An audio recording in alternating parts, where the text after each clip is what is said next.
brought you by Silver Pumps and Motors.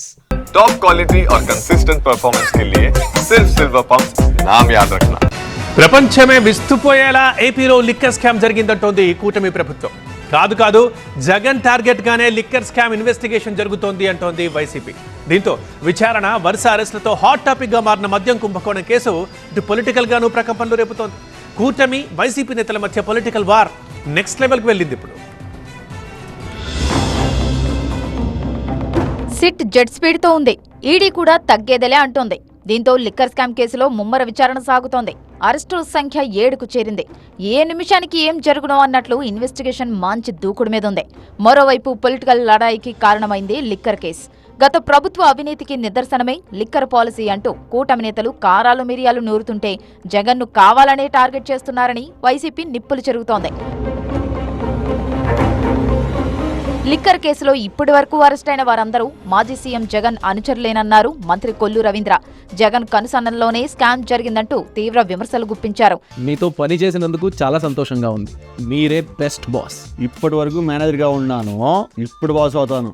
ఎలా boss వాలా boss వాలా be the boss. Rajakesh Reddy మరి ఆయన ఎవరు జగన్మోహన్ రెడ్డి గారు అనుచరుడు కాదా?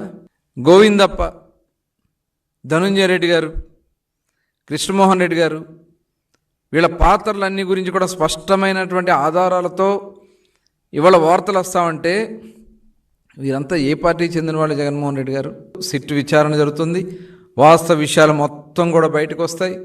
ఎవరెవరు దీంట్లో పాత్రలు ఉన్నారో, పాత్రదారులు, సూత్రధారులు, ఎవరెవరు ఎక్కడ ఎంత దోపిడీ చేశారో మొత్తం కూడా బయటకు వస్తుంది.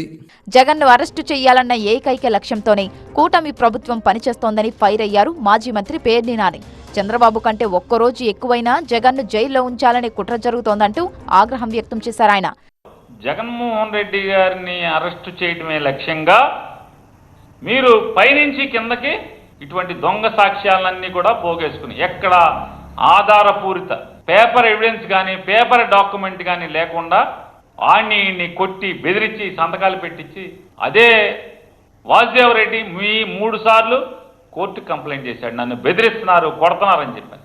మీకెంతసేపు ఏంటంటే కేసు నిలుస్తుందా లేదా కాదు, జగన్మోహన్ రెడ్డి గారిని చంద్రబాబు కన్నా ఒక్కరోజు లోపల ఉంచాలి. ఒక్క ఆధారమైన లిక్కర్ కేసులో పట్టుకోగలిగావా అని అడుగుతున్నాను.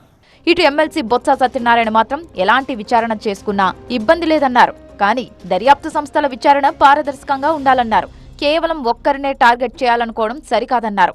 ఏ ఎంక్వైరీ చేసుకోండి, కానీ నిజాయితీగా నీతిగా చేయడం ఆలోచన చేయండి. నేనన్న మాట కాదు ఇది.